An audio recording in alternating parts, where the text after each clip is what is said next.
Today on RoxomTV News, Washington freezes child care funding to Minnesota over fraud concerns, leaving families, providers, and auditors all holding the bag. Markets close out 2025 with solid gains, but the mood is cautious, the champagne is warm, and nobody's dancing. And we revisit Bitcoin in 2025, a year that tested patience, conviction, and more than a few portfolios. All that and more coming up right now on today's show. Let's get into it.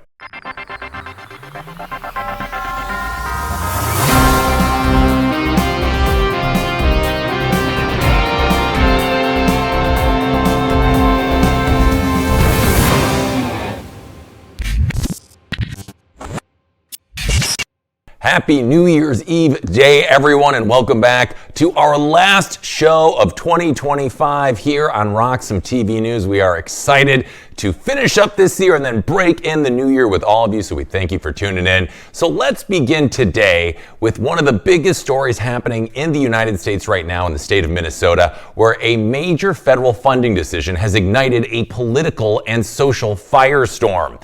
The Trump administration has frozen federal child care funding to the state, citing allegations of widespread fraud in programs designed to support low-income families.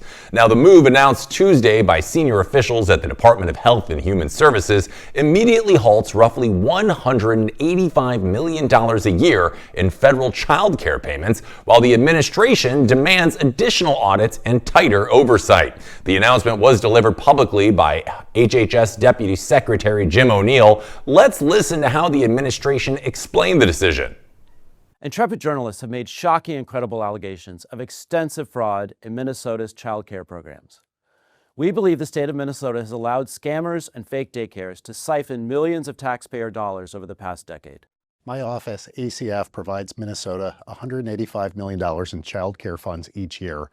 That money should be helping 19,000 American children, including toddlers and infants. Any dollar stolen by fraudsters is stolen from those children. Yesterday, I spoke directly with the director of the Minnesota Child Care Services Office. She could not tell me with confidence whether those allegations of fraud are isolated or whether there's fraud stretching statewide. Today, we have taken 3 direct actions against the blatant fraud that seems to be rampant in Minnesota. First, I have activated our Defend the Spend system for all ACF child care payments across America. Starting today, we require a justification, receipt, or photo evidence before we make a payment. Second, I have just signed and sent a demand letter to Governor Walz. I required a full 360 review of these centers. This includes attendance records, licenses, complaints, investigations, and inspections. And third, we've launched a dedicated fraud reporting hotline and email address at childcare.gov. Whether you're a parent, a provider, a member of the public, we want to hear from you. Now, in that statement, O'Neill argues the federal government cannot continue sending taxpayer dollars when there are unresolved questions about fraud and misuse of public funds. From Washington's perspective, this is about stopping potential losses before they grow even larger. Minnesota officials strongly dispute that framing. In fact, Governor Tim Walz acknowledged that fraud is a serious issue, but stressed that investigations and prosecutions began years earlier under the Biden administration and that the state has already been cooperating with federal authorities. Walz accused the Trump administration of politicizing the issue and said an audit due in January will provide a clearer picture of the true scope of the wrongdoing. Now, that disagreement sets the tone for everything that follows. The allegations themselves are rooted in a series of high-profile fraud cases involving federally funded social programs in the state of Minnesota. Federal prosecutors previously secured convictions against 57 defendants connected to the nonprofit Feeding Our Future, which authorities described as the largest pandemic-era food aid fraud scheme in the country, involving roughly $250 million. Prosecutors have also alleged that a significant portion of billions of dollars distributed through multiple programs since 2018 may have been stolen. Many of those claims remain under investigation and have not yet resulted in charges. Now, the funding freeze gained renewed urgency after a viral video brought the issue back into the national spotlight. State officials say the daycare centers referenced in the video had already been inspected and licensed, and that while violations were found in some cases, the footage does not establish widespread criminal activity. Law enforcement agencies say investigations are currently ongoing. Critics of the freeze warn it could have immediate consequences for families and child care providers who rely on federal support, regardless of whether fraud is ultimately proven. Supporters argue halting payments is necessary to prevent further misuse of taxpayer money while investigations continue. Now, from a market perspective, the immediate impact is limited. The child care program is small relative to overall federal spending, and the funding freeze does not materially affect national equity or bond markets. However, the signal is larger than the dollar amount. The move shows the administration is willing to suspend payments abruptly when fraud allegations arise, raising regulatory and compliance risk for states, nonprofits, and service providers that rely on federal funding. Organizations that administer federally funded social programs may now face increased scrutiny, higher compliance costs, delayed reimbursements, or funding uncertainty. Now, if funding delays persist, states may need to temporarily backfill programs or adjust budgets, which could marginally affect state liquidity planning. Now, while Minnesota's broader fiscal position is not at risk here, markets tend to react cautiously when federal-state funding relationships show signs of strain. For investors, the bigger takeaway is precedent. You see, the freeze may be interpreted as part of a broader push towards stricter verification and enforcement across federal aid programs, raising uncertainty for sectors dependent on predictable government funding. And that brings us to the moment that accelerated the political pressure. You see, the issue exploded into national conversation after YouTuber Nick Shirley posted a video that quickly went viral. Now, before we explain the fallout, let's take a look at the portion of the video that sparked the reaction. Let's take a peek. Hello, we'd like to ask where the money's going. What do you guys think about the fraud that's taking place here in Minnesota? I don't think anybody is enabling fraud to happen. Hold Governor Walz accountable for this. What was this money spent on? 1.26 million. What was that money spent on? There aren't any kids. Answer the question, are there children? There's no children inside this building. Potentially the largest fraud scandal in U.S. history is taking place in Minnesota, as literally billions of dollars have been funneled through Somali-ran fraudulent businesses. So much fraud, it could actually almost replace the entire GDP of Somalia. These fraudsters have worked hand in hand with the Minnesota government as they enabled billions of dollars to be given to fraudulent businesses underneath welfare purposes. Some of this money eventually landed in the hands of terrorist groups in Somalia like the Al-Shabaab, and others enriched themselves all at the US taxpayers' expense. And in this video we will break down all of the fraud from start to finish, from going to the fraudulent businesses and confronting the people who are making millions of dollars from the government. And we will also be confronting the incompetent government leaders who let this fraud happen. And to make this happen, I met up with a man who's been doing his own investigation for years now, as he has seen the fraud firsthand. His name is David. Let's get into this and be prepared to be shocked. Now, in this footage, the 23-year-old Shirley films visits to child care centers receiving public funds and questions whether children are even present.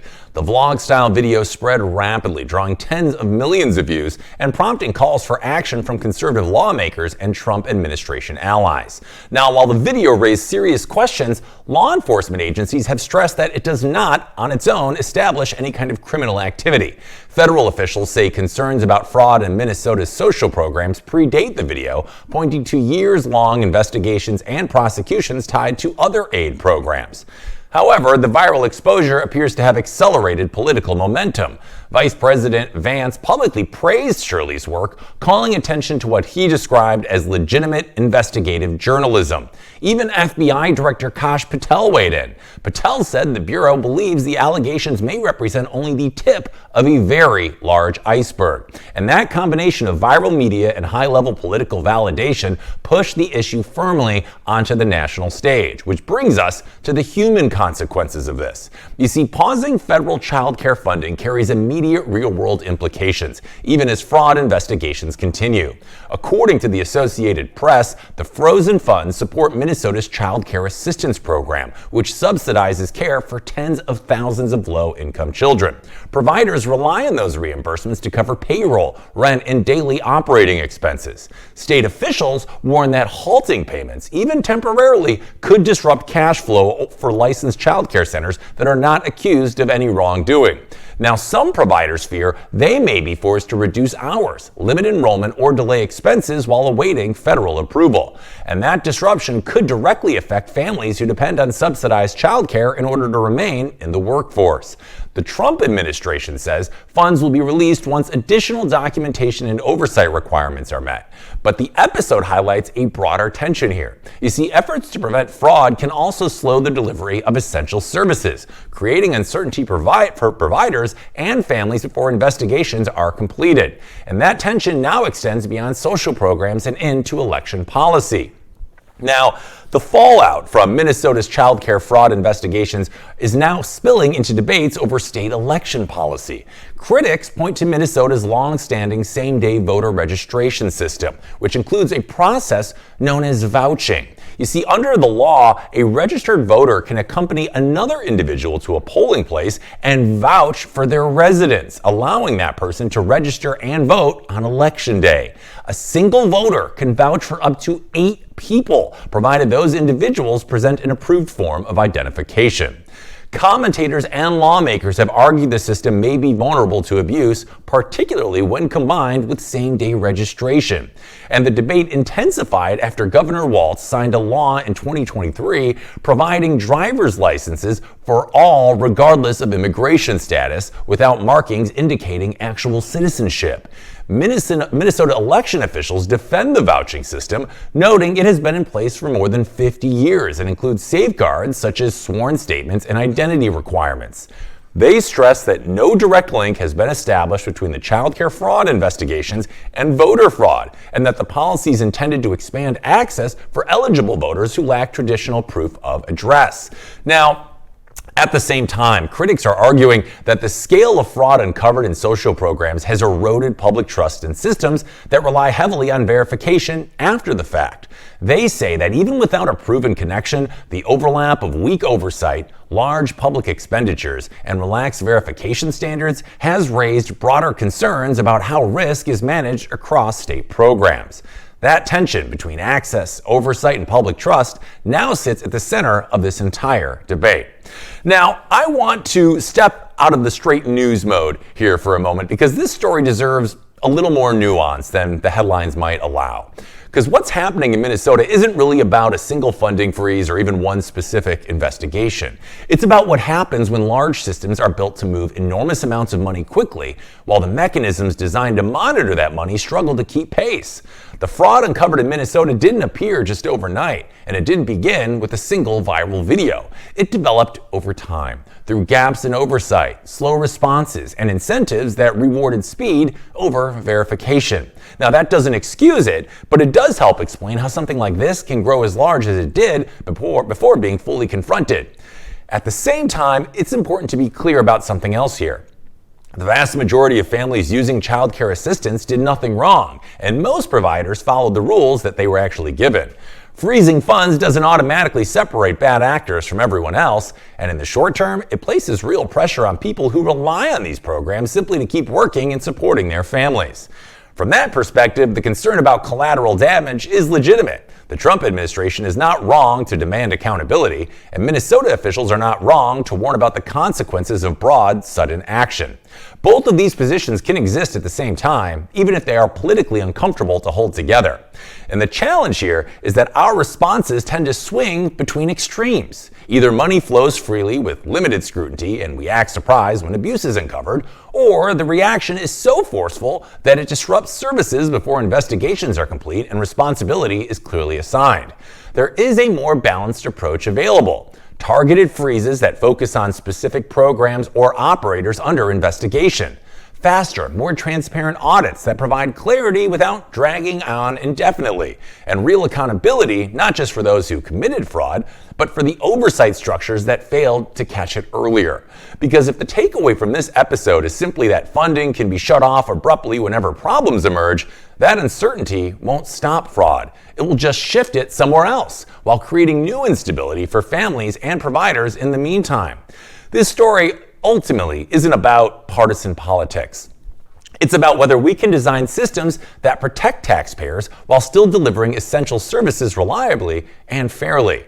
Right now, this situation suggests that we still have a lot of of work to do.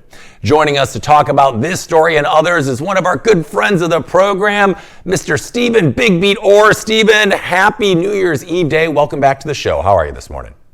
Happy New Year, Hank. I'm excited about 2026. Unfortunately, this story puts a little bit of a damper on that. And, listening to you earlier, you're absolutely right. There is two sides to this story. I know that Governor Walz is saying that fraud is happening and they're on top of it. But this is some serious fraud going on, right? Look, let's be honest here. The administration is right. But throwing the baby out with the bathwater is not the way to go about this, right? I mean, you know that if the Somalians are having the problems here and they're not, there's a couple of problems we can fix real quickly. And guess what? We can do that with blockchain, right? Blockchain that payment. Find out where the money's going. If it's not paying for the right ways and it's not going the right places. But now you have kids that are being out on the street because their parents can't get jobs and now they got to stay home, and especially during the holidays. So, this is not where, let's just stop everything. And that's what's happening here. So unfortunately, but hundreds of millions of dollars. I mean, we're talking about the Somalian 2025 GDP could have been covered by the amount of payments being sent to this. So but here's the real problem.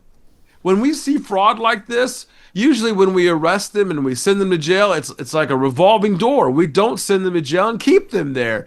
We don't put them in a position where they stay.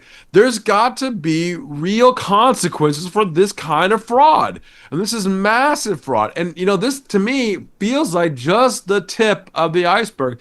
And I bet it's not just happening here. I bet it's happening in other states too, and in other areas. So, you know what?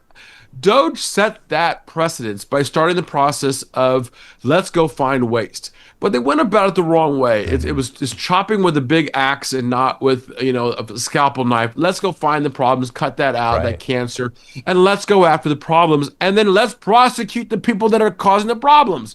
If those people were in jail, they wouldn't be causing the problems. And it would make other people, criminals, think secondly before they do it. So that needs to happen as well. So there's some answers here that aren't being solved yet. But throwing the baby out with the bathwater and just saying, I'm cutting every dollar out to Minnesota doesn't seem like the smart answer here. But if it takes them a week or two to get through the problems, okay. But let's not make it last more than a few weeks because quite frankly, these are kids that are having daycare for parents that need to go to work so that we supply the necessary equipment that we need in order to, say, restaurants and actually gas and electricity that we need to actually use. So there is a massive problem here. So let's get to the bottom of this. Yeah, this is an incredibly complex issue, and you made a really great analogy. It seems like we're hacking away with an axe, and we really should be using more of a scalpel here because this has some complexities that affect people far beyond the reach of just some Somalians that might be, participating in fraud right now.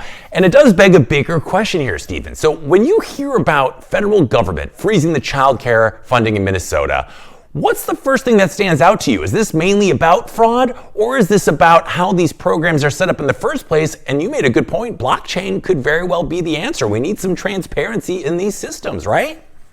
The one thing that I think has been missing from this whole concept and what's happening right now is I want to hear from the member of Congress that supports that district, that represents that district, and that's Ilhan Omar, who is also Somalian. And we have not heard from her.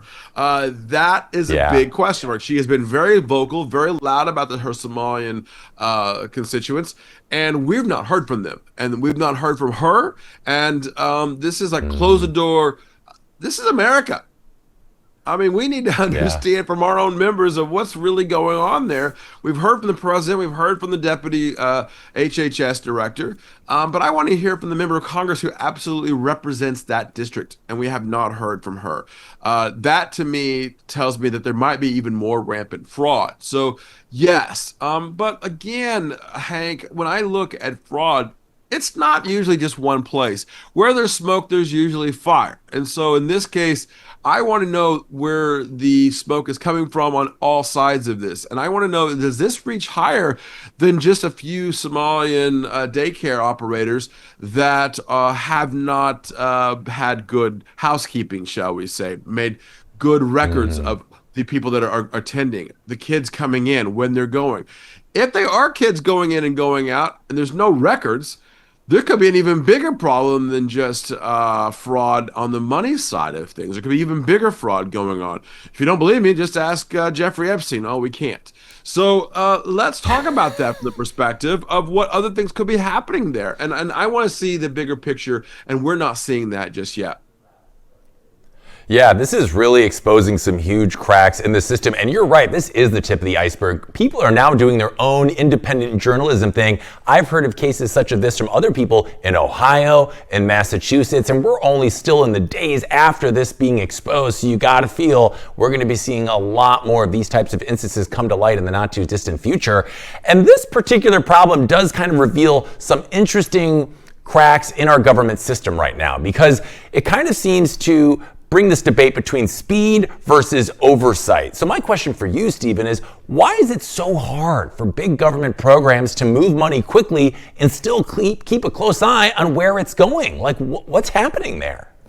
Because it's not just fraud, right? That fraud money gets seeped into the economy in a lot of ways, right? The people that are perpetrating the fraud are actually buyers of clothes and luxury goods and trips. Sometimes people turn a blind eye to it. Look, the government does one thing very well. I think emergency management is one of those things. And whenever we have hurricanes or flooding or tornadoes, they set up an emergency hotline number. We don't have to have all these investigative journalists on the sideline always kind of doing those things. We can have a hotline and where we can find fraud everywhere. And I think we should be following up on some of this fraud.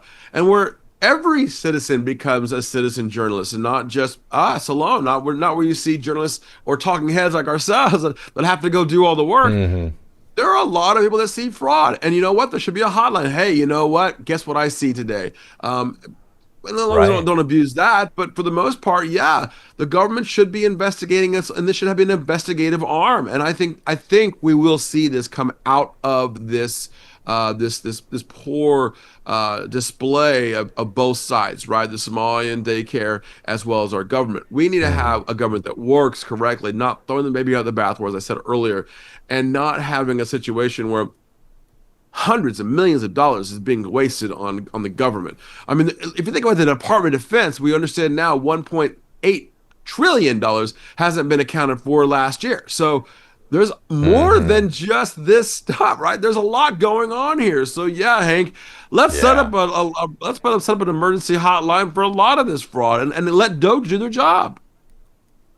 Yeah, absolutely. I'm ready for the Who You Gonna Call Fraudbusters phone line to get set in here, because I think that is something we need to explore. And this is a particularly interesting case, especially when it comes to the parallels or the advantages of something like Bitcoin, right? Because people sometimes point to Bitcoin and say, this is what happens when rules are clear and automated. And when you see a story like this, Stephen, does that comparison hold up for you, or is the real world just messier than that? What do you think? You know, I've just made a Happy New Year message to a lot of people. And the one thing that I just said was 2025 was a messy year. It was very chaotic. We have a big turnover. And whenever you turn the water up and you look underneath things, you start to find things that have been hidden for a while. And 2025 was that chaos. I think 2026 could be the year, is obviously the year of the midterm elections. So we're going to have a lot of uncovering of a lot of things right now. I do think that 2026 is going to be a good year. And I also think it's going to be a year of technology, where technology pushes the envelope. So let's put blockchain in a lot of this. We have an administration who is very friendly to blockchain and crypto.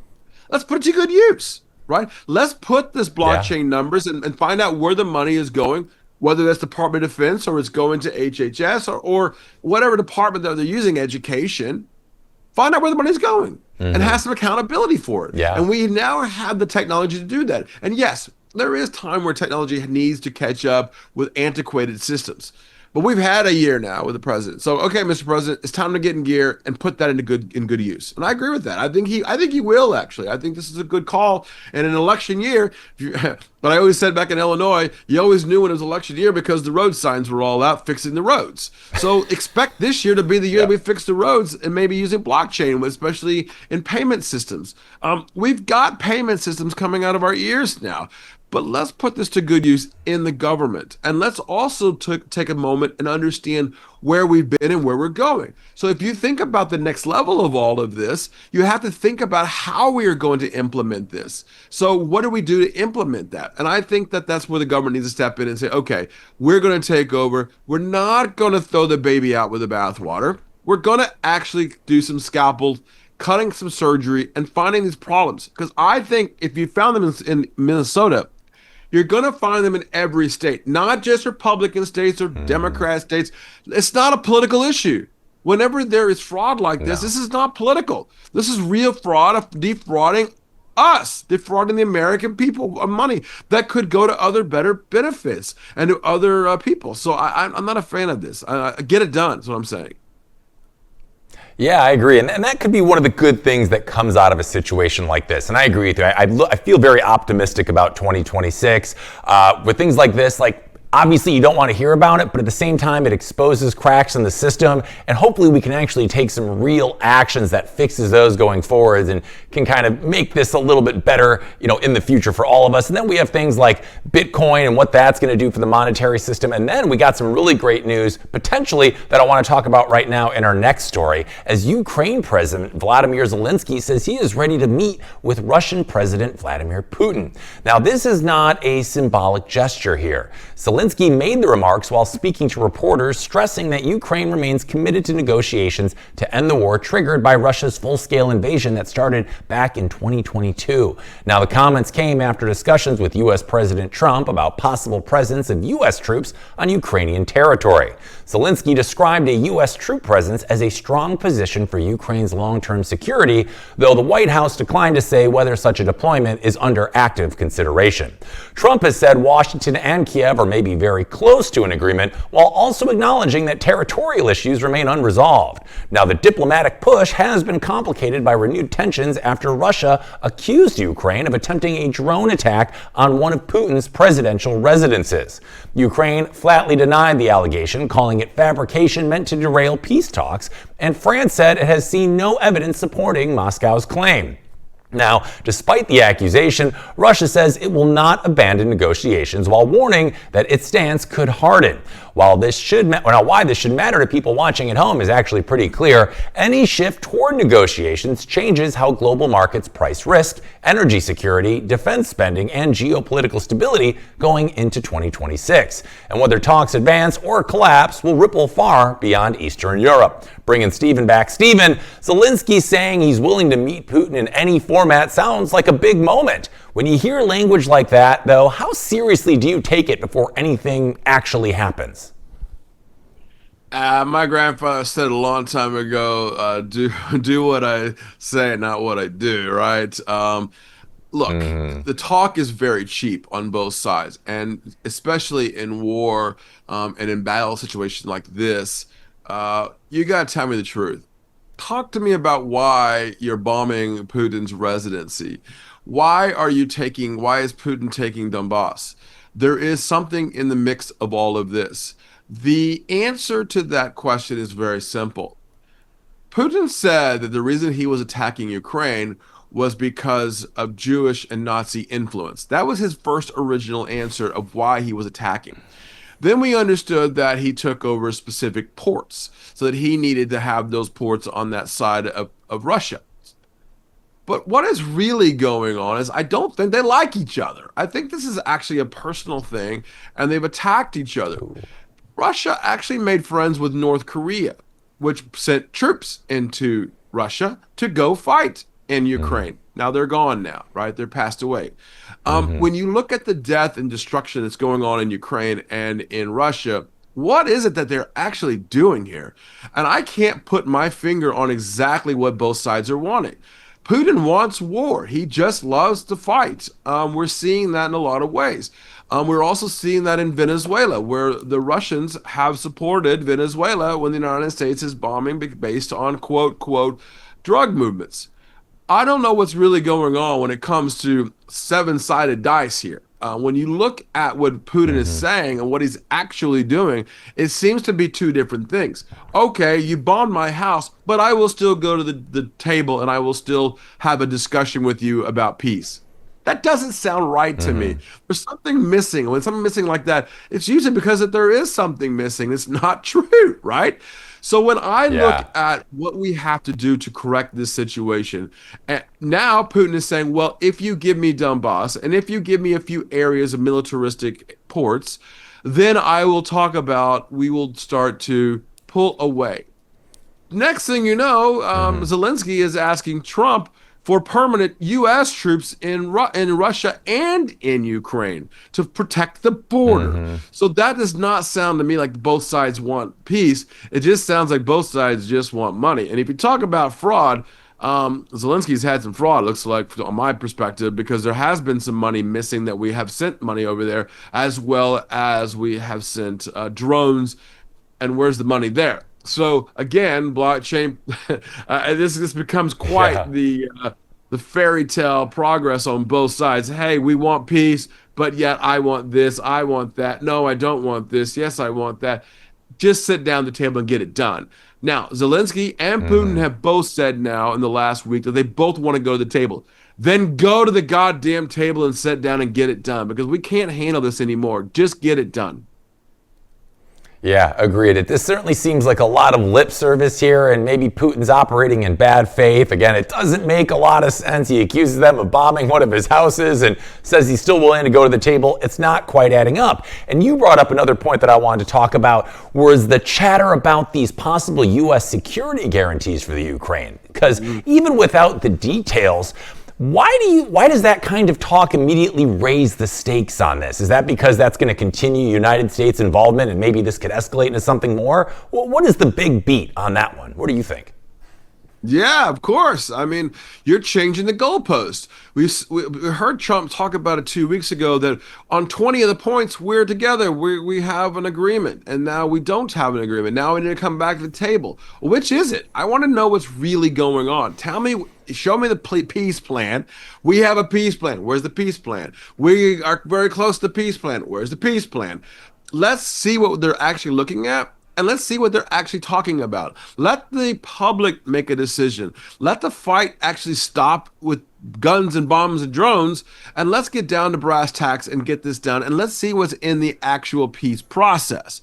When I look at this peace process, it just seems that one side wants more, the other side wants more. Okay, we don't want more, we want less. Okay, we'll take more. They're trying to find out where their property ends and where the other person, it sounds like to me, it's like the bad neighbor, right? That neighbor you absolutely hate, but you got a neighbor on the other side that you absolutely love, and you're not sure which neighbor to talk to right now. Is the neighbor that you love, are they going to give you troops? Are they going to give you money to defend the other side of your property? Or is the other neighbor okay because their sides are okay?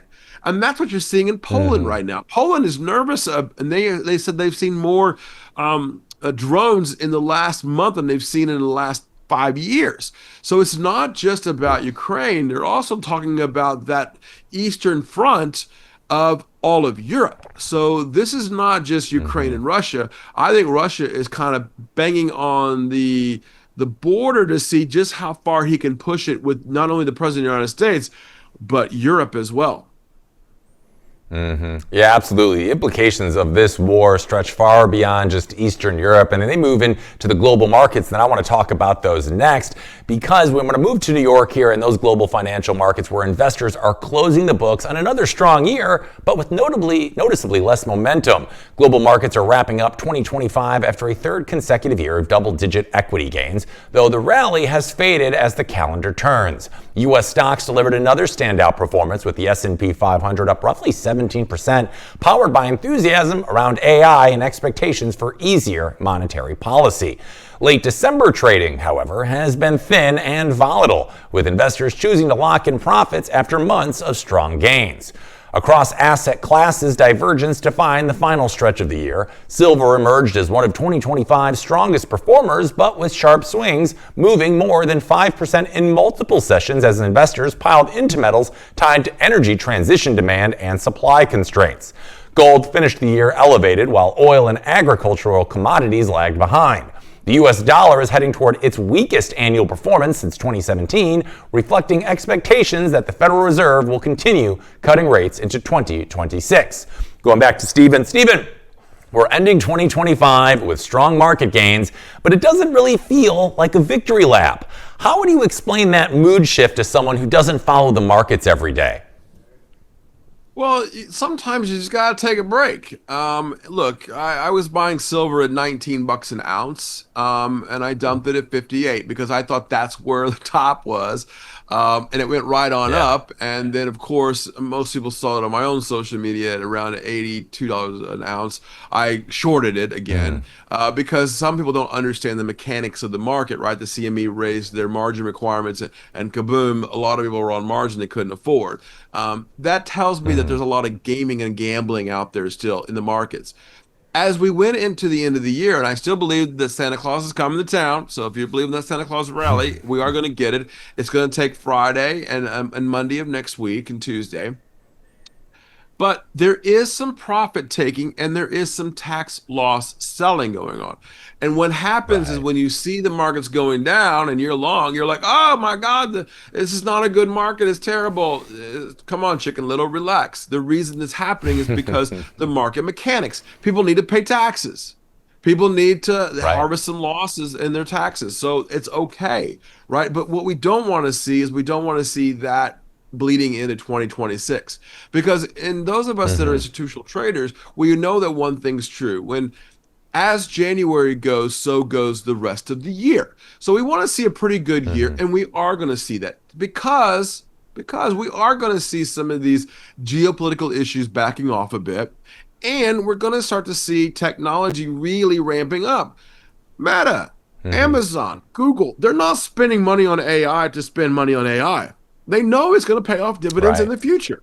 So that's why I'm excited about it. In fact, today and a few minutes ago, I bought more AVGO, Broadcom, on this dip. Why? Because I know that next year is going to be a really good year for AVGO, and they're going to be very good when it comes to AI. That's where the spending is going. And I want to be in those names. I want to be in Meta because I know that Mark Zuckerberg isn't willy-nilly spending money. So when you see the end of the year and people are getting nervous because of tax selling, or you're seeing them getting nervous because of the geopolitical issues, I understand that. But take advantage of that. Buy those dips as you see coming in, right? Because I think that, and I said this on Schwab Network and a few other networks, that we're going to 7,500 on the S&P next year. That's a bold call. But my bold call for this year got blown out by the summer. We were way through those numbers and off of the races. So we had to change those. And I still think that bullish move is still going to happen. And so I'm excited about 2026. I'm excited about technology. I'm definitely excited about crypto, and I'm definitely excited about blockchain. So all these things I've been talking about, 2026 is going to be an extremely exciting year for technology. Yeah, I agree. I mean, everything is kind of setting up. We have looser regulations that we're seeing under the Trump administration, which we mean for the crypto market as a whole, and AI, which has kind of seemingly been propping up the market as a whole, where I think are starting to kind of figure out where that's actually going. I believe Meta just bought that AI firm Manus that actually makes money, so that's exciting. But it's also been interesting in, with stocks, metals, and crypto have all seemingly moved very differently this year. So it kind of begs the question, Stephen, when everything's pulling in different directions, what does that usually tell you about investor confidence right now? It means that we're no longer in a market that you can throw a dart at a map and you can hit whatever you hit and that's going to go up, right? That's not going to work anymore. This is a stock pickers market. This is a asset class market. I mean, if you think about asset classes, you just talked about silver. Well, why didn't gold equate to the silver run? Well, there were different reasons, right? It was cheaper to buy, and so you saw retail purchasing silver and not really understanding the broader market picture here. Yes, you did see some central banks purchasing gold in heavy amounts. You saw some silver being purchased, but the majority of this run in silver was paper-based. It was derivative-based. So we took advantage of that on both sides. Now, when you look at the asset class of metals in general, what does gold do? It's jewelry and things like that. Silver actually is a conductor of electricity, and it is needed, but so is gold is needed. And almost every cell phone that we have, mobile phone, has gold in it and silver in it, right? And lithium for the batteries. So we know that there are precious metals. We know that there are precious elements that we need. And when you start to see it from a China perspective, oh, then China goes, well, we're going to close down our exports. They're not going to close down their exports. That's talk too as well. They may do it for a week or two, but they know they need the money. They're hurting probably worse than we are over here. And so they're going to be selling some of that precious metals and some of that molybdenum, which we need for TVs, and lithium we need for batteries. But when we talk about it and we say, okay, where do I put my money? I always say best in class. What is best in class of that asset class? And so for me, if you're looking at airline stocks, United Airlines. If you're looking at crypto, Bitcoin, Ethereum. I don't like to go to altcoins too much unless I have a good reason for it. And I like to listen to what the news is telling me in regards to what is really happening. Is China really shutting down the borders? Okay, if they are, how are they going to make payments? Are they going to make them in the renminbi? Are they going to make it in Japan? Is going to pay it in yen? No, they're going to price it in dollars in Bitcoin. So all of a sudden, I need to understand how the whole world matters. And in doing so, I have to turn to some software too as well. But when I look at the next level of this with AI, I just said that, right? What's the best in class? Meta, Amazon, Google, Facebook, obviously Broadcom. Why? Because they're the ones writing the script for next year on AI. So I have to look at the bigger picture, and I'm not just looking at what's happening in Minnesota. I'm looking at what's happening all over the United States. Is Minnesota just a symptom? Is a symptom of China just a symptom? Is Russia just a symptom? Or is the whole world starting to come together in a bigger picture? And I don't think that's the case. So to bring all this together, 2026 looks very good. As these geopolitical issues go away, as the Minnesota issue goes away, and it will be, the one thing that we have as humans is a very short memory. So as we begin to go, you know what? What happened in 2023 and 2024? Most people can't remember that far. And they don't think of the future in that aspect. That's why we trade. That's why we invest, because we think the price of that asset is wrong. The price would never move if we thought the price was correct, if we thought inflation wasn't actually hitting things, or if we thought that the price was actually correctly priced. The one thing that price does on a chart is give you actuary. It tells you exactly where the price has been. It doesn't tell you where the price is going. So when I look at charts and I'm looking at 2026, I think this is a good time to buy these dips, invest in things of the future, and kind of, for the first time, maybe a lot of traders sit on their hands for a while.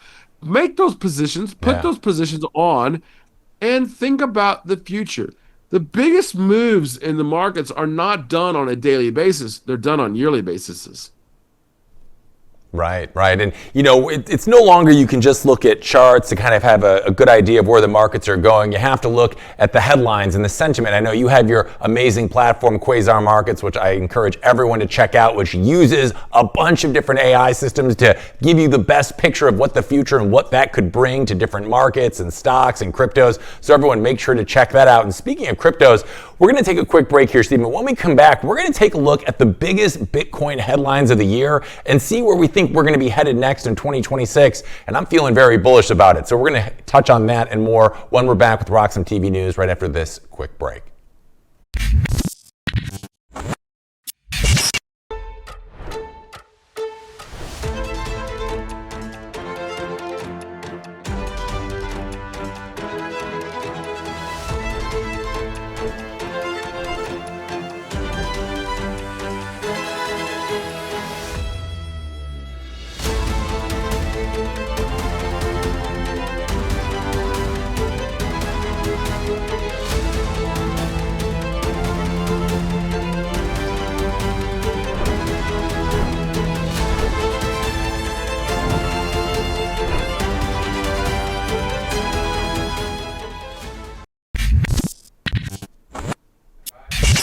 Are you interested in effortlessly growing your Bitcoin portfolio? I sure am. And the Bitcoin credit card by Gemini earns you Bitcoin back on every purchase. You can use it like any credit card. Buy lunch, gas, or your weekly groceries, and you'll earn up to 4% back instantly in Bitcoin or one of over 50 other cryptos straight to your account. All that with no annual fee. And right now, you can grab a $200 Bitcoin welcome bonus. It's the easiest way to start building your Bitcoin stack. Just go to Gemini.com to learn more. Welcome back to our New Year's Eve Day edition of RoxomTV News. Currently, the Bitcoin price is hovering around that $87,000 level. And today, the last day of the year, we're taking a look at the big Bitcoin headlines of the year that didn't just move Bitcoin's price, but quietly reshape where Bitcoin stands in the world. Now, the year opened with a noticeable change in tone. Donald Trump took office as the first openly pro-Bitcoin president. And regardless of political leanings, that alone changed how Bitcoin was discussed in Washington and across financial markets. Bitcoin responded quickly, climbing to new all-time highs of around 109,000 by January 20th, just ahead of Inauguration Day. But price wasn't what most of the community was focused on. What people were really waiting to see was whether a long-standing promise would finally be kept. In late January, that answer arrived. President Trump issued a full and unconditional pardon to Ross William Ulbricht of the Silk Road. After more than 11 years in prison, Ross walked free, closing one of the most painful and emotionally charged chapters from Bitcoin's earliest days. For many early adopters, this wasn't about politics or market reaction. It was about closure, accountability, and the human cost of experimentation in Bitcoin's formative years. That emotional moment created momentum, and that momentum quickly showed up in policy. Following the pardon, President Trump signed an executive order banning central bank digital currencies and repealed SAB 121, opening the door for banks to custody Bitcoin directly. He also created a Senate banking subcommittee on digital assets. And Senator Cynthia Lummis was named chair, giving Bitcoin a formal seat inside the legislative process. At the same time, states began moving in parallel. Texas, Ohio, Wyoming, Illinois, Kentucky, and Arizona advanced Bitcoin-related legislation, including proposals to establish a strategic reserve. By the time January came to a close, it was clear this was not a symbolic shift. Tether announced plans to mint its stablecoin on the Lightning Network. Michael Saylor appeared on the cover of Forbes, and Scott Bessent was sworn in as Treasury Secretary. Bitcoin wasn't just rallying, it was being written into the system. As February began, the pace slowed, at least on the price. Bitcoin pulled back and settled near 84,000, reminding everyone that even in strong years, momentum doesn't move in a straight line. But underneath that cooling, the groundwork kept expanding. Federal Reserve Chair Jerome Powell publicly committed to not pursuing a central bank digital currency, reinforcing a position long advocated by Bitcoin supporters. Let's take a listen. Something that concerns me a lot is the idea that we would even look like China in any way. So can I have your commitment that as long as you're the chairman of the Federal Reserve System, that we will never have a central bank digital currency? Yes. Thank you for that. I think that's extremely important. It makes me very happy to hear you say that. Now that reassurance mattered, especially as conversations around financial sovereignty continued heating up. At the same time, hearings related to Operation Choke Point 2.0 began gaining traction, reopening scrutiny into how crypto companies had been treated by regulators in prior years. State-level momentum continued as well. Florida, North Carolina, Maryland, and Missouri advanced Bitcoin-related legislation, and the SEC quietly dropped 6 crypto cases. And Tornado Cash co-founder Alexei Pertsev was released from prison. Now, outside of policy and regulation, Bitcoin kept showing up in places it hadn't before. Super Bowl winner Saquon Barkley was spotted with Jack Dorsey and Jack Mallers, all wearing Satoshi Nakamoto shirts. A small cultural moment, but one that reflected how Bitcoin was steadily moving beyond finance circles. Meanwhile, more public companies announced Bitcoin treasury plans, pushing corporate holdings to record levels. And by the end of February, Bitcoin wasn't moving as fast, but it was spreading. That spread set the stage for March, where everything came into sharper focus. On March 6th, President Trump signed an executive order establishing a U.S. strategic Bitcoin reserve. For the first time, Bitcoin was formally recognized as a strategic national asset. Let's take a look at that very moment. Today we're signing, this is very historic, an executive order establishing a strategic Bitcoin reserve and digital asset stockpile. This is a promise that you made throughout the campaign, and today we're keeping that promise. The reserve will be capitalized with Bitcoin that the federal government already owns, so it won't cost taxpayers a dime. This is like a digital Fort Knox for digital gold. And premature sales of Bitcoin over the past years cost American taxpayers over $17 billion in lost value because we didn't have a long-term strategy. Right. Now we do. So. And this is something you believe in fully? 100%, yeah. Okay. And the whole community believes in it. Very good. And I made the promise, right? Absolutely.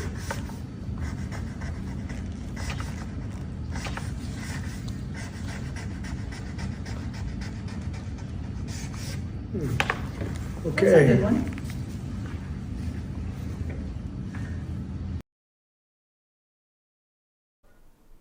Now, shortly after this, the White House released a statement that echoed far beyond U.S. borders. America will be the Bitcoin superpower of the world, and that declaration wasn't left to stand alone. The administration followed it by hosting the first ever White House Crypto Summit. Let's take a peek. Welcome to the first ever White House Digital Assets Summit. Last year, I promised to make America the Bitcoin superpower of the world, and we're taking historic action to deliver on that promise. Your administration is moving at tech speed. We are going to keep the U.S. the dominant reserve currency in the world, and we will use stable coins to do that. Technology is at the foundation of the Trump presidency. This is truly a historic day, and as a crypto founder, I couldn't be more proud to be part of your administration. No one in this room could have envisioned this just a couple years ago. We want to stay at the forefront of everything. This is a big day. Being in the White House is a big deal, and you have great support. Thank you all very much. Thank you.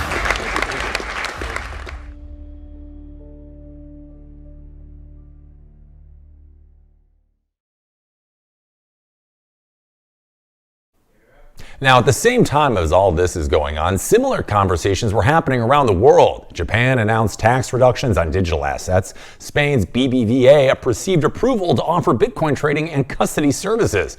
BlackRock launched its first ever European Bitcoin ETF, and Russia confirmed it was using Bitcoin in crypto and oil trade with China and India. By the end of March, Bitcoin had clearly crossed a threshold. It wasn't just a market narrative anymore, it had become part of the geopolitical strategy. Now, with that recognition in place, April shifted the conversation from legitimacy to scale. SoftBank, Tether, and Cantor Fitzgerald launched 21, a $3 billion Bitcoin treasury company, naming Jack Mallers as CEO. Now, this wasn't a symbolic investment. It was a move designed to operate at institutional size. Around the same time, Arizona became the first U.S. state to formally pass Bitcoin reserve legislation, and Paul Atkins was sworn in as SEC chair. Now, by April, Bitcoin wasn't just being discussed, it was being structured. And that structure helped fuel renewed excitement come May. You see, Bitcoin surged toward 112,000 as political and institutional momentum continued building. Vice President J.D. Vance became the first sitting U.S. vice president to speak at a Bitcoin conference, calling Bitcoin strategically important to the country. Let's listen. We have to start thinking of the long-term strategic implications of Bitcoin. Bitcoin is owned by about 50 million Americans. A lot of Americans have made a lot of money, have created a lot of wealth for themselves, and that's a great thing. But I actually think that where Bitcoin is going is as a strategically important asset for the United States over the next decade. It's one of the reasons why President Trump, with the help of our great AI guy, David Sachs, it's one of the reasons why we started the Bitcoin Reserve, because we want to start to put in motion the strategic importance of Bitcoin for the United States government. We know that the PRC doesn't like Bitcoin. The People's Republic of China doesn't like Bitcoin. Well, we should be asking ourselves, why is that? Why is our biggest adversary such an opponent of Bitcoin? And if the Communist Republic of China is leaning away from Bitcoin, then maybe the United States ought to be leaning into Bitcoin. And that's one of the things that we're going to be doing.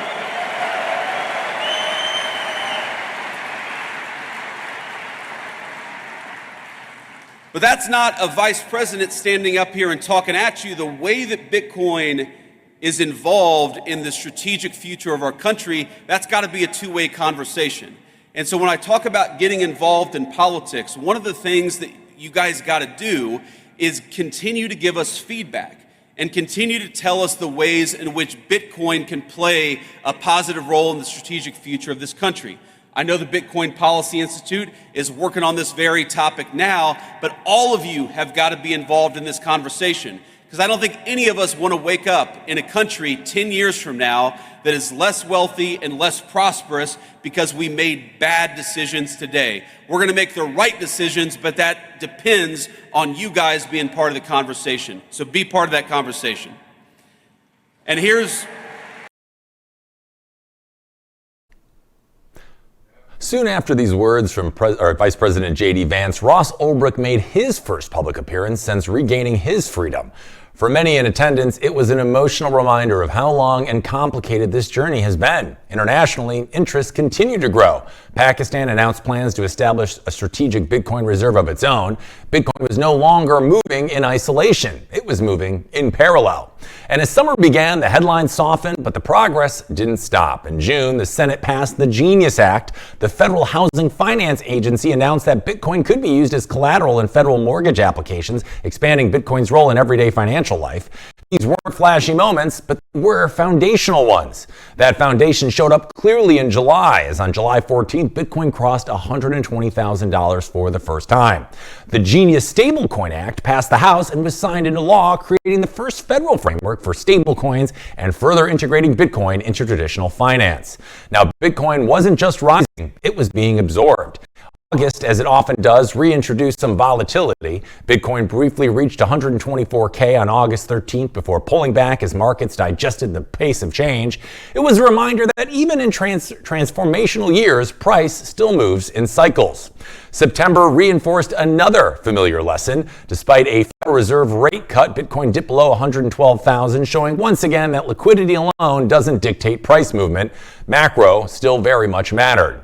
October, however, brought renewed momentum. Bitcoin surged from around 109,000 to a new yearly high of 126K on October 6th, making its strongest level of 2025. November, though, tested people's conviction. Bitcoin fell near $80,000 before stabilizing around $90,000, but adoption didn't slow down. On November 10th, Square enabled 4 million merchants to accept Bitcoin via the Lightning Network with zero processing fees through 2026. And December closed the year more quietly, but with powerful symbolism. 21 Capital public on the New York Stock Exchange. The company launched a massive Times Square advertising campaign. And in a moment that felt almost surreal, the New York Stock Exchange unveiled a statue of Satoshi Nakamoto. Now, despite lingering volatility, quantum concerns, and missed price predictions, 2025 ended with Bitcoin more embedded in global systems than ever before. And with the Clarity Act heading to Senate markup in January, the next chapter is already beginning, and we'll be watching closely. We're bringing Stephen back. Stephen, that was a long one, so thanks for bearing with us here.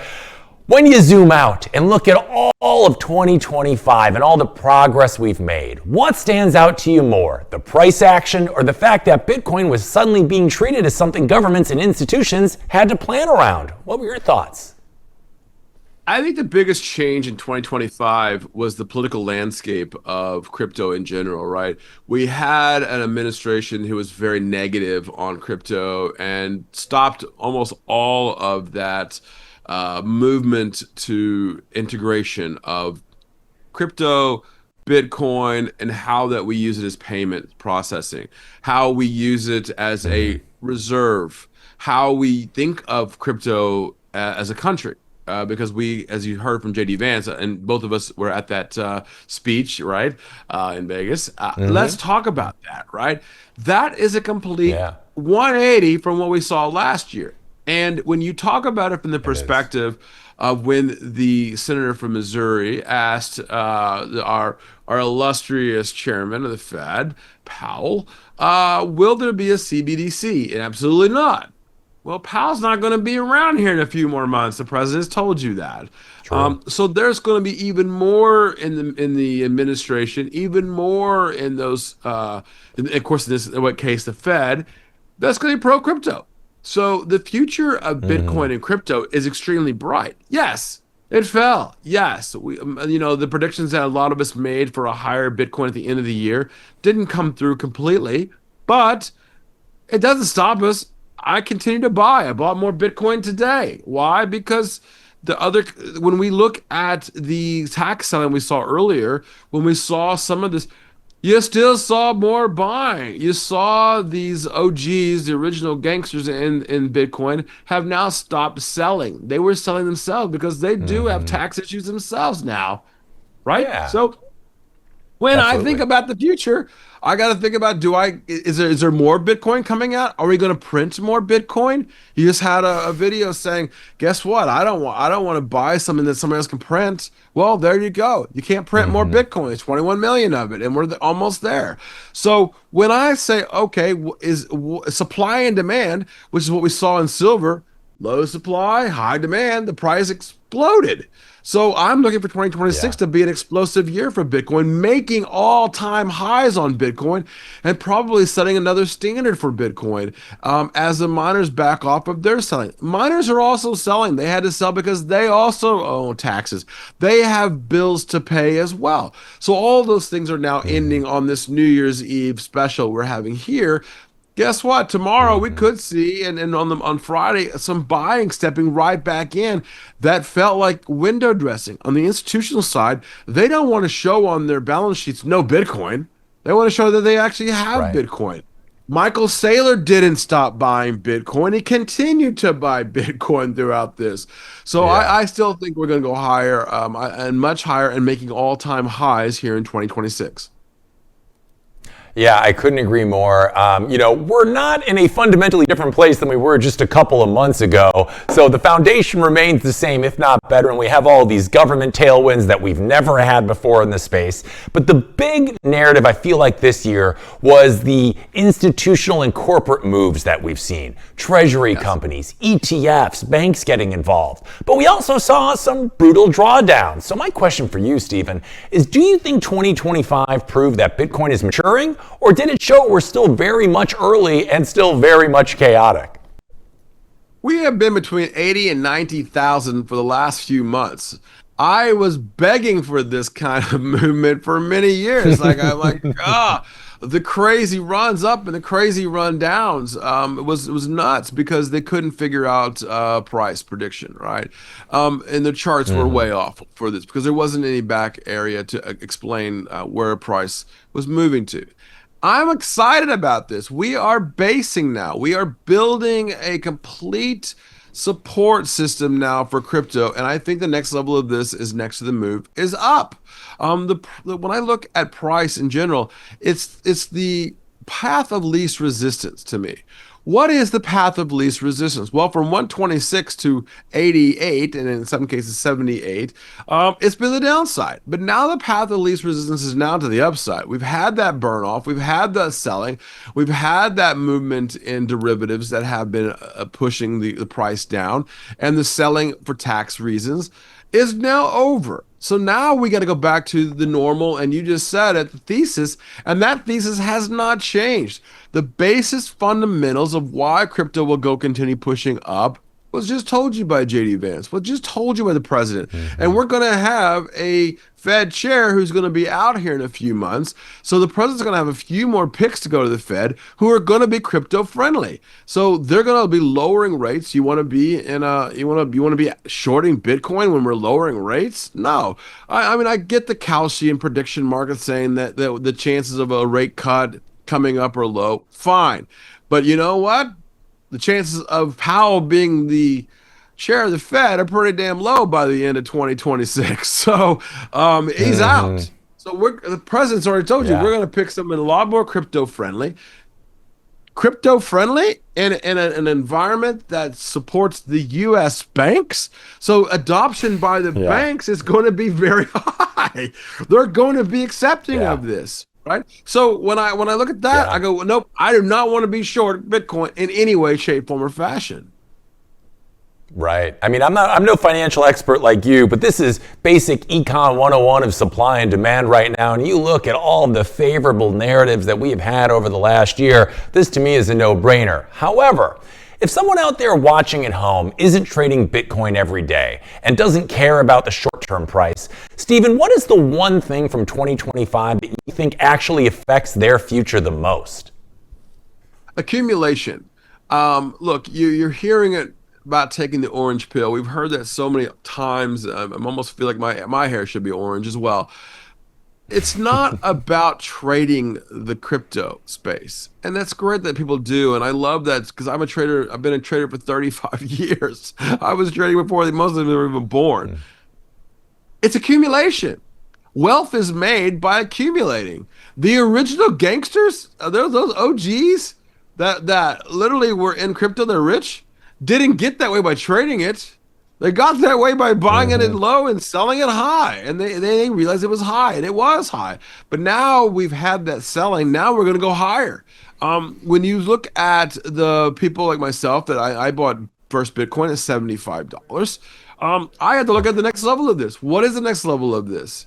Are you going to be bearish in a rate environment where rates are going to stay low, where we're going to continue seeing the printer burr, and inflation is still sticky? It's not quite there. Now, the Fed said 2%, so I'm glad that we're now below 3%. We're right in that handle. But what's next? Is there going to be less adoption by big companies of Bitcoin or more adoption? Is there going to be more adoption of payment processing by Bitcoin or less adoption? There's more. So that's why I'm accumulating. That's why the people that I listen to, the Tom Lees, the sailors of the world that are adopting. And even people like Jamie Dimon are now buying. You talked about it from the perspective of ETFs. ETFs have to own Bitcoin if they're going to create an ETF. So guess what? They're not making more. They're not printing more like they are the dollar or fiat currency. They're not printing more Bitcoin. So that is supply, and the demand is still there. So guess what? It's accumulation. And HODL, hodl that Bitcoin. Stop selling it, damn it. You know, look, we're going higher. That's where the big money is being made. The big money is not being made in the penny movements of crypto. The big money is being made by hodling it and keeping it and putting it safe and putting it into, like the rest of us, into some cold storage. Go buy some cold storage. You've got lots of companies that are supportive of RoxomTV. They're right there in front of you. Go buy yourself a little stick, USB stick, telling you, hey, you know what? I'm going to take it off of the exchanges. When I see people saying, oh, well, I can't buy on the exchange, guess why? It's because it's in their personal bank. That's why they're actually holding it. They're not selling it to you. Yeah, as you always say, you just got to keep stacking those sats because there's only so many of them to go around, and they're just going to keep getting more expensive as these years pass. And I want to finish up today with our last story here. This is maybe the one thing that has been even bigger in the news than Bitcoin, and that, of course, is AI. So let's chat about that really quick, because right here in the United States, artificial intelligence is no longer a future energy problem. It is now a present-day one. As for years, experts warned that AI data centers would drive a surge in electricity demand. In 2025, that warning started showing up in real numbers. Federal data reviewed by Politico shows commercial electricity demand is up 2% through the first 9 months of this year, following a 3% jump in 2024. Now, that might not sound dramatic until you realize U.S. power demand was mostly flat for the decades before this past 2 years, okay? So analysts say data centers could account for more than half of all U.S. electricity growth over the next 5 years as the U.S. races to stay ahead of China in AI development. Now, that demand is already reshaping how electricity is produced. Coal generation is up 13% nationally this year as utilities fire up older plants to meet rising load demands. At the same time, solar generation surged nearly 30%, driven by tax incentives and rapid build-outs. The result is a mixed climate picture. Emissions from the power sector rose about 2% this year, even as renewables expanded. In data center hotspots like Texas, Ohio, and Oklahoma, both solar and coal are rising at the same time, showing how AI demand can pull clean and dirty energy onto the grid simultaneously. Some critics point to Bitcoin mining as an environmental villain, but the data shows AI and data centers are now the dominant driver of new load growth. Bitcoin mining, while energy intensive, is a smaller and more flexible part of the picture compared to always-on AI facilities.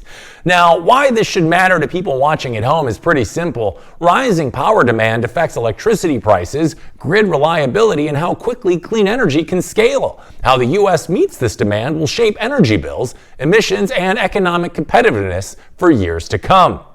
Bringing Stephen back. Stephen, for years, Bitcoin mining took most of the heat for energy use, but now AI data centers are clearly driving demand. Why do you think it took so long for that story to flip?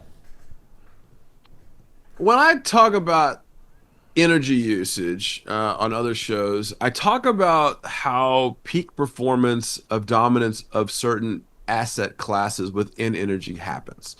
If I told you for 200 years on this planet, from 1600 to 1800s, whale oil was the dominant energy on this planet, people would go like, what the heck is whale oil?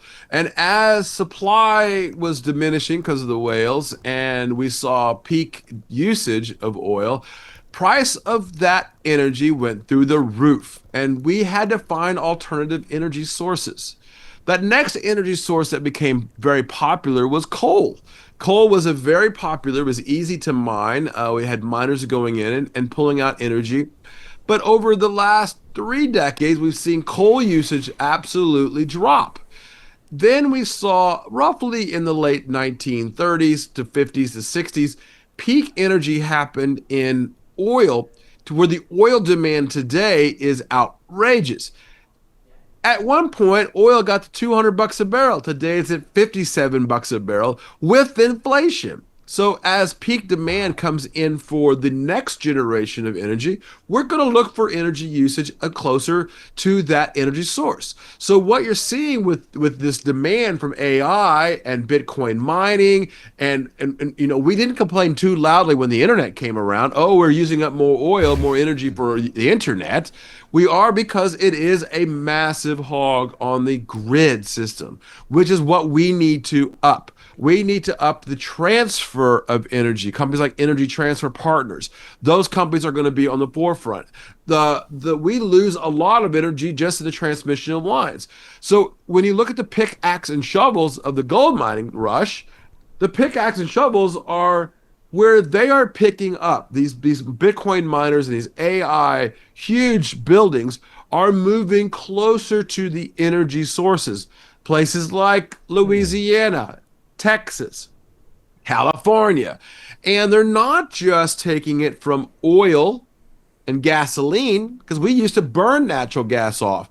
Most people don't know this, but when you see flames near an oil well, it's not because they're burning off, the wasting oil. It's because they got to get rid of the natural gas that they're not using because it was so cheap. Today, natural gas prices are coming up. $6 for 1,000 cubic feet of it, right? So they're now using that excess energy there. But I think the bigger problem is not energy. I think the bigger problem is water. We now know that over the last year, we've used as much water in cooling off those systems than we have in bottling water. Wow. The drinking bottling water is now equal to the amount of water that's used to cool off these machines, right? So as you start to see some of these buildings being moved, they're also being moved into places like Philadelphia and Pennsylvania. 3 Mile Island is being restarted. Companies like Microsoft are buying energy farms because it's cheaper to use nuclear energy. So we are now back in another twist of fate when it comes back to energy. I can begin to explain where for many years in Louisiana, we had several companies that were importers of natural gas. They spent billions of dollars importing that. A company called Cheniere Energy. Then they spent billions of dollars reversing those lines so that we could be an exporter of natural gas. The key to energy is one thing: it's usage. And over time, the AI that they're actually powering is getting smarter and faster and using less energy. It will treat its own self, and it will also know when peak performance is happening. So AI is going to be the answer to energy usage, not the detriment to it. Yes, I don't want to see energy issues anywhere. I don't want to see brownouts in California and in Texas. We need to be more efficient with that energy. And I think AI is the key to that. And not in energy transfer. ETP is a ticker symbol there, and Cheniere Energy, LNG. When you look at those companies, they're on the forefront of that. So guess what? I don't think it's going to be a problem come 2 or 3 years from now. Whale oil was a problem in 1859. Whale oil is not a problem in 1879. Energy for coal was a problem in 1965. Coal energy was not a problem in 1995. In 2025, energy for nuclear was a problem because we didn't have enough nuclear. In 2045, it won't be a problem. So I think the future is very bright when it comes to energy, and I think that the understanding our needs of it, and fission and fusion will be a big. I think fission will be a huge thing where we put atoms together, not breaking them apart. So I think we're going to have new issues of energy in the future, and of course, in the future, my goodness, we'll be using more data, not less data. So we'll have new issues and new problems, and we'll solve that with technology. We have for many, many decades, and we'll continue to solve those problems. So I'm not worried about the energy. Yes, it's a pain point now, but it won't be in 2020, in 2030. Yeah, you make some really great points there. And, it's the more money and time and effort we put into AI, the more we're hopefully, in theory, going to be getting out of it on the back end, which will solve, hopefully, a lot of these energy problems we're talking about. But in the short term, Stephen, bringing this home, higher energy demand can mean higher bills and more strain on the power grids. So what should people watching at home really be paying attention to over the next couple of years? What are your thoughts on that? That's a very good question, and I've been very hard on this administration. I think the problem that we're seeing right now in oil breakup is what we call the crack spread. Most people don't understand that oil itself, most of it is not just gasoline. It's everything. It mixed lipstick, plastic, things that we use every single day. I don't use lipstick, but I will tell you that when you look at energy in general, in order to make that happen, we need refineries. And our refineries are old. They need to be upgraded. And that's the one thing that I said, that I think this administration needs to focus on is upgrading our refineries, making sure that we have plenty of them because oil is very plentiful in this country. Most people don't know that oil, we have a glut of oil. Every time we find oil, whether that's Chevron or Exxon or Royal or any of those companies that are exploratory companies as well, they put a nice big bow on it, put a number on it, and come back to it later when we burn up all the Saudi oil, of which we are. If I were to tell you that the Ghawar oil field, the Saudi oil field, is running out of oil, a lot of people say, that's not true. Saudis have lots of... No, they don't. They're changing their tune, right? They're investing with Saudi wealth funds. They're investing in other things. Solar panels, right? What do they have the most of? Sand and sun. So when I look at that, what are they also investing in? But we need to, as our country needs to be energy independent, where we're not importers at all of any energy. And the way to do that, I think, is to make sure that we're more efficient, whether that's in the energy transfer or whether that's in the refining of the oil itself. So I think those are the two main things that this administration needs to worry about when it comes to energy. Yeah, absolutely. And this is an ever-changing global landscape out here, Big B. And I just want to tell you, we are so appreciative of you and your time and your expertise. And we're so grateful that we get to spend time with you every week. And I know our audience is as well. As we head into this new year, I think you and I are both expecting big things from 2026. And we at the Roxom team just want to, again, extend our gratitude. It's been so great, in addition to have you as part of the program once a week. And we're so excited for 2026. And we're excited to bring in the year with you, and I'm so thankful to close out the year with you. There's no one I'd rather do it with, and I think I can speak for the whole RoxomTV family on that. And one more time, you always bring the hot takes, and you got the big beats, as we know. For those in our audience that said, hey, we want more of what Stephen is shelling out, what's the best place I can send him to learn more about you and your amazing platform at Quasar Markets? That's it, quasarmarkets.com. And what's cool about it, I'll break it on your show here, Hank. We'll have a new version coming out very soon. In a few weeks, you'll have a new version of the website, platform, app. It is an exciting thing that we're building. It's a very big, but from the Quasar Markets team here to the Roxom team there, all over the places you guys are at, I gotta say, big love to you guys. I really am very appreciative of this year. It is a great partnership, and I look forward to not just 2026, but to 2056, when we're still talking about it and talking about the next level of technology. So I look forward to next year, especially with you, Hank. Yeah, you said it better than I ever could. Thank you so much for your time, Stephen. Happy New Year to you and yours, and we will see you again in 2026. I can't wait. Thanks, Frank. Cheers. Thank you. All right, gang, that is a wrap for 2025 here at Roxom TV News. I just want to say thank you to everybody out there that has joined us and tuned in and supported the cause, and to the whole team at Roxom. You only see me on screen or the other great hosts that we have, but there is such a big team behind all of the programming that we are presenting to you here at Roxom TV, and this is only year one. So we're so excited for the 2026, and we're so thankful to all of you out there for joining us each and every day here at Roxom TV News and all of our other amazing great shows. And if you haven't already, make sure that you're following Roxom TV News, Hank at Roxom TV, and check out all the other amazing programs we have on this show. This was only year one, and we only have up to go from here. So thank you all so much for tuning in today and all of this year, and we can't wait to bring you more of all of the top news in the world in 2026. So thank you, Happy New Year to you and yours, and we will see you next year, which will be on Monday. Cheers, everybody.